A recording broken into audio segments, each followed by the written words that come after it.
ఒక బాధాకరమైన సంఘటన. చాలా బాధేస్తుంది. నిన్నటి నుంచి కూడా నేను చూశాను. ఇది ఒక కంపెనీ సరైన నిర్ణయాలు తీసుకోకపోతే ఏం జరుగుతుందో ఇది ఒక ఉదాహరణ.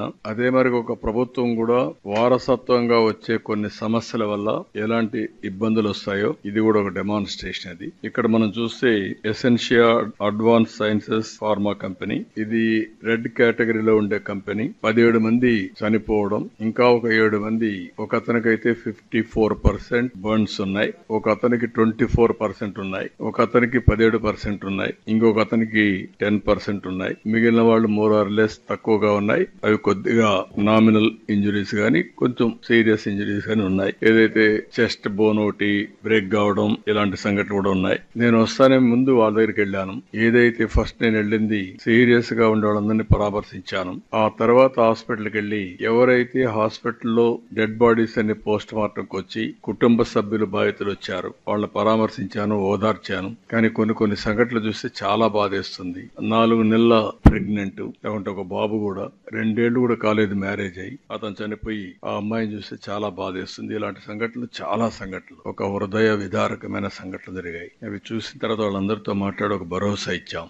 భరోసా ఇచ్చి మొత్తం అనౌన్స్మెంట్ కూడా మీరు ఒకసారి చూస్తే బాధితులందరికీ, చనిపోయిన వాళ్ళందరికీ 1 కోటి రూపాయలు ఆర్థిక సహాయం చేయడం, సీరియస్ గా ఇంజురీ అయిన వాళ్ళకి 50 లక్షలు ఇవ్వడం, లైట్ ఇంజురీస్ ఉంటే అలాంటి వాళ్ళకు కూడా 25 లక్షలు ఇవ్వడం, ఈ 3 కేటగిరీస్ కింద అనౌన్స్ చేశాం. ఈ రోజే ఎవరైతే చనిపోయారో వాళ్ళందరికీ చెక్కులు కూడా డిస్ట్రిబ్యూట్ చేస్తారు. మిగిలిన వాళ్ళు కూడా ఇమీడియట్ గా డిస్ట్రిబ్యూట్ చేయమని ఆదేశాలు ఇచ్చాను.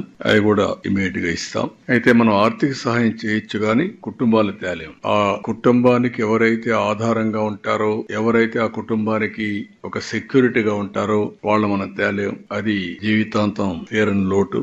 లాస్ట్ 5 years లో 1924 మొత్తం ఇక్కడికి వస్తే దగ్గర 119 ఇన్సిడెంట్ జరిగాయి విశాఖపట్నం. అందులో 120 మంది చనిపోయారు. 1920లో 4 జరిగాయి, 21లో దగ్గర 3 జరిగాయి, 22లో 4 జరిగాయి, 23లో మళ్ళీ 22లో 24, 21, 3, 22, 4, 23, 5. ఇప్పుడు వచ్చే కొందికి అచ్యుతాపురం ఒకటి, ఇంత మునిపే ఏప్రిల్లో మళ్ళా ఒక ఇన్సిడెంట్ జరిగింది. ఎల్జీ పాలిమర్స్ జరిగినప్పుడు ఒక దానికి దీనికి డిఫరెన్స్ మీరు చూస్తే అది పాయిజనస్ కెమికల్. ఇక్కడ పాయిజనస్ కెమికల్ కాదు గాని ఎక్స్ప్లోజివ్ కెమికల్. ఆ బిల్డింగ్ మనం చూసాం, చాలా భయంకరం. వాల్స్ ని లేపుకుంటూ అక్కడ ఉండే మనుషులను కూడా తీసేపోయి ఆ గోడకు పైన ఆ ఫెన్సింగ్ మీద పడేసే పరిస్థితి వచ్చింది. అంటే అంత పవర్ఫుల్ బ్లాస్ట్ అయ్యే పరిస్థితికి వచ్చింది. దీన్ని చూసినప్పుడు అక్కడ సంఘటనల్ని మీరు ఎగ్జామిన్ చేశారు కాబట్టి నేను మాట్లాడడం లేదు డీటెయిల్స్ అన్ని.